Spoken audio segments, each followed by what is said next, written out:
Assalamualaikum warahmatullahi wabarakatuh. Apa kabar semuanya? Semoga teman-teman dalam keadaan sehat walafiat. Di sini kami dari kelompok 1 akan memaparkan materi berkaitan dengan kekuasaan dan pengaruh dari leadership kelas B S1 manajemen. Namun sebelum itu kami diampu oleh dosen pengampu yaitu Ibu Dr. Nova Mardiana SEMM. Dengan anggota kelompok yang pertama yaitu ada Arif Enu Naim dengan ujung NPM 027. Yang kedua ada Amelia Putri Anggara dengan ujung NPM 062. Dan yang ketiga ada Tata Persada dengan ujung NPM 007. Dan yang terakhir yaitu ada Roy Wijaya dengan ujung NPM 018. Namun sebelum itu kami memiliki tujuan pembelajaran. Yang pertama yaitu mengidentifikasi beberapa perbedaan penting antara kekuasaan dan kepemimpinan.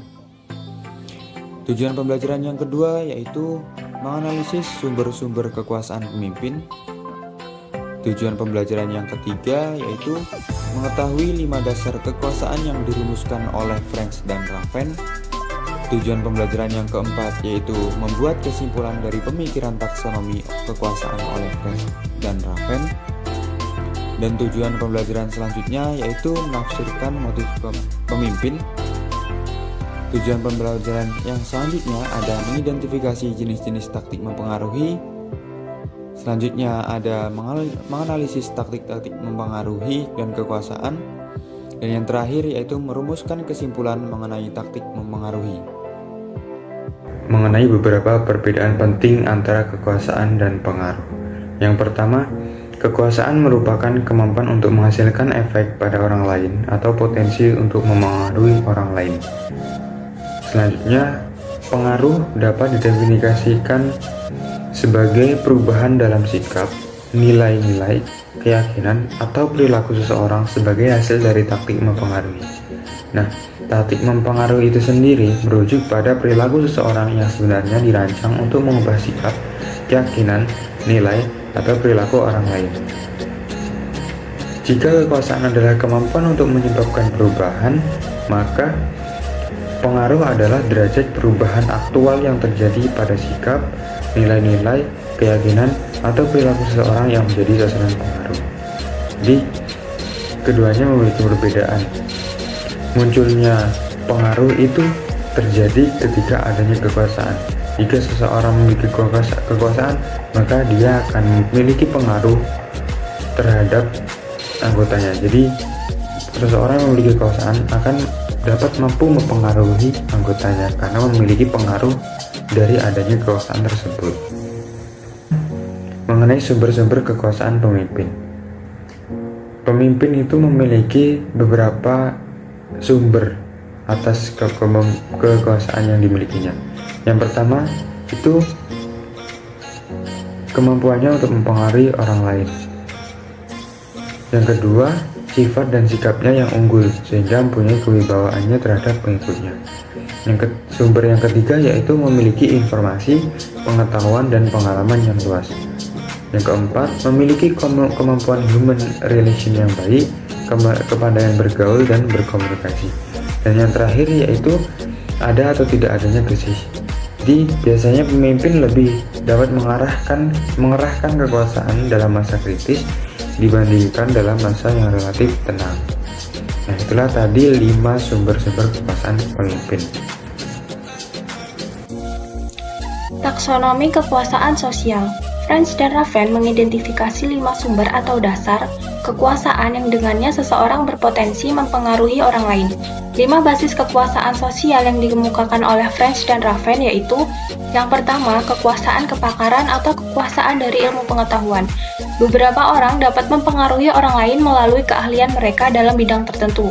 Yang kedua, kekuasaan rujukan. Pengaruh potensial yang dimiliki seseorang karena kekuatan hubungan yang dimiliki antara pemimpin dan pengikut.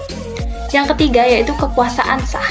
Tergantung pada peran organisasional seseorang, hal ini dapat dianggap sebagai wewenang formal atau resmi yang dimiliki seseorang. Yang keempat ada kekuasaan penghargaan. Potensi mempengaruhi orang lain karena seseorang memiliki kendali atas sumber daya yang diinginkan.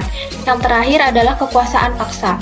Kebalikan dari kekuasaan penghargaan yaitu potensi mempengaruhi orang lain melalui pemberian hukuman atau penghilangan hal-hal yang baik. Kesimpulan pemikiran dari taksonomi kekuasaan French dan Raven. 4 generalisasi mengenai kekuasaan dan pengaruh terlihat lebih meyakinkan. Pertama, para pemimpin yang efektif pada umumnya mengambil keuntungan dari semua sumber kekuasaan mereka. Kedua, pemimpin dalam organisasi dengan fungsi yang baik memiliki pengaruh yang kuat terhadap bawahannya.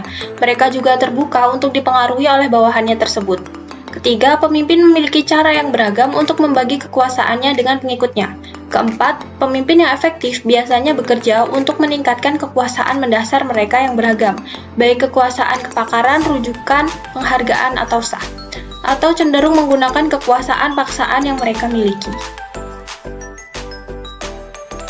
Materi yang selanjutnya adalah tentang motif pemimpin. Untuk melihat hubungan antara kekuatan dan kepemimpinan, membutuhkan keterlibatan fokus pada kepribadian individu pemimpin. Orang memiliki motivasi yang beragam untuk mempengaruhi atau mengendalikan pihak lain. Seseorang dengan tingkat kebutuhan akan kekuasaan yang tinggi mendapatkan kepuasan psikologis yang tinggi pula dari mempengaruhi orang lain. Mereka akan selalu mencari posisi yang membuat mereka dapat mempengaruhi orang lain. Seseorang juga memiliki motivasi untuk mengelola secara beragam, sama seperti kebutuhan akan kekuasaan. Motivasi untuk mengelola terbagi menjadi 6 komposit. Yang pertama adalah membina hubungan baik dengan tokoh yang memiliki otoritas. Yang kedua, ingin bersaing dalam pengenalan dan tahap lanjutan. Yang ketiga adalah menjadi aktif dan tegas. Yang keempat, ingin melatih pengaruh terhadap bawahan. Yang kelima adalah menjadi berbeda secara visual dengan pengikut. Yang terakhir adalah mau mengerjakan tugas administrasi dengan rutin. Jenis-jenis taktik mempengaruhi. Taktik mempengaruhi ini jenisnya terbagi menjadi 9. Yang pertama ada taktik persuasi rasional. Taktik ini menyajikan argumen-argumen yang logis dan bukti-bukti nyata untuk memperlihatkan bahwa sebuah permintaan tersebut wajib. Contohnya adalah saran manajer pemasaran kepada presiden direktur agar mengubah strategi pemasaran dengan menunjukkan fakta-fakta keunggulan kompetitif di pasar. Yang selanjutnya ada daya tarik inspirasional. Taktik ini mengembangkan komitmen secara emosional yang menarik bagi sasaran, kebutuhan, pengharapan, dan aspirasi. Misalnya dalam suatu pertempuran, anggota pasukan diminta untuk secara sukarela melakukan misi rahasia dan berbahaya. Dalam situasi ini, biasanya komandan pasukan tidak langsung memerintahkan anggotanya, akan tetapi menawarkan siapa yang mau jadi sukarelawan. Selanjutnya ada taktik konsultasi. Taktik ini dilakukan dengan mengajarkan target untuk ikut serta dalam kegiatan perencanaan kegiatan, pelaksanaan kegiatan, dan mengevaluasi hasil kegiatan. Contohnya dalam rapat bulanan perusahaan. Perusahaan mengajak mitra untuk melakukan perundingan. Yang selanjutnya adalah taktik menjilat. Taktik menjilat dilakukan dengan menggunakan bujukan, pujian, atau perilaku yang ramah sebelum membuat permintaan. Contohnya ketika sales sedang menawarkan barangnya. Selanjutnya daya tarik personal. Taktik ini dilakukan terutama oleh orang terdekat yang meminta kebutuhan yang didasarkan pada persahabatan atau kesetiaan. Contohnya ketika teman meminta bantuan dan mereka menggunakan kata-kata "kita sudah berkawan sejak lama". Selanjutnya ada taktik pertukaran. Taktik ini dilakukan dengan memberikan imbalan kepada target dengan manfaat atau keuntungan sebagai pertukaran karena telah mengikuti permintaan agen. Contohnya adalah manajer memberikan kenaikan jabatan kepada stafnya yang telah menjalankan perintahnya. Nah, selanjutnya ada taktik koalisi. Taktik ini dilakukan dengan membuat daftar tujuan atau dukungan dari orang lain untuk membujuk target agar menyetujuinya. Contohnya dalam konflik antara buruh dengan majikan. Seringkali setiap pihak yang terlalu lemah sangat mempengaruhi keputusan pihak lain. Oleh karena itu, salah satu pihak meminta bantuan pada Departemen Tenaga Kerja Atau seorang manajer mungkin harus mempergunakan jasa baik keluarga karyawan untuk membujuk karyawan agar mengubah perilakunya agar tidak mendapatkan hukuman perusahaan. Taktik yang ke-8 adalah taktik tekanan. Taktik ini dilakukan dengan menggunakan peringkat, permintaan yang diulang-ulang dan ancaman. Contohnya dalam pendisiplinan karyawan secara progresif, preventif, atau represif. Manajer sering memberitahukan konsekuensi yang tidak menyenangkan jika karyawan melanggar peraturan pendisiplinan yang dilakukan oleh perusahaan. Taktik yang terakhir adalah taktik legitimasi. Taktik ini bersandar pada posisi wewenang agen atau orang yang menyampaikan permintaan sesuai dengan kebijakan atau aturan organisasi. Contohnya ketika agen yang menduduki jabatan lebih tinggi dalam organisasi memberikan perintah dan meminta bawahannya untuk melakukan sesuatu atau tidak melakukan sesuatu. Baik, selanjutnya taktik mempengaruhi dan kekuasaan dalam kepemimpinan, yaitu ada 3 faktor. Yang pertama, taktik yang keras, yaitu taktik legitimasi atau tekanan. Yang kedua, taktik yang lebih lembut. Yang ketiga, taktik yang rasional. Baik, selanjutnya kesimpulan mengenai taktik mempengaruhi. Dalam kesimpulan di sini bahwa pelajaran implisit pemimpin adalah nilai-nilai untuk menjadi sadar dan taktik mempengaruhi apa yang digunakan seseorang serta akibat yang timbul dari masing-masing taktik tersebut. Pengetahuan tentang akibat tersebut dapat membantu pemimpin untuk membuat keputusan yang lebih baik mengenai sikapnya dalam mempengaruhi orang lain. Hal ini juga mungkin membantu pemimpin agar lebih cermat dalam memikirkan alasan mempercayai salah satu taktik tertentu dan lebih efektif dari yang lain. Dan penelitian mengidentifikasikan keberhasilan dibandingkan yang lain secara spesifik, memikirkan suatu tindakan untuk meningkatkan kepercayaan diri atau semangat kerja karyawan sering disebut sebagai penyebab kegagalan upaya mempengaruhinya. Jadi berdasarkan materi yang sudah dipaparkan tadi, dapat disimpulkan bahwa kekuasaan didefinisikan sebagai kapasitas atau potensi untuk menggunakan pengaruh.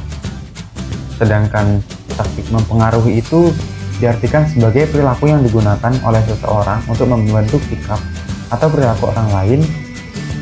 Dan pengaruh sendiri itu dapat diartikan sebagai tingkatan pengaruh dalam sikap, nilai, atau perilaku seseorang sebagai hasil dari taktik mempengaruhi lainnya.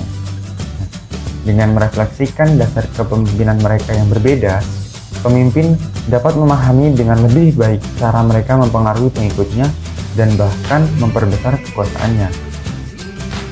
Meskipun kekuasaan merupakan konsep yang sangat penting, memiliki kekuasaan itu relatif tidak berarti kecuali pemimpin itu bersedia untuk melatihnya.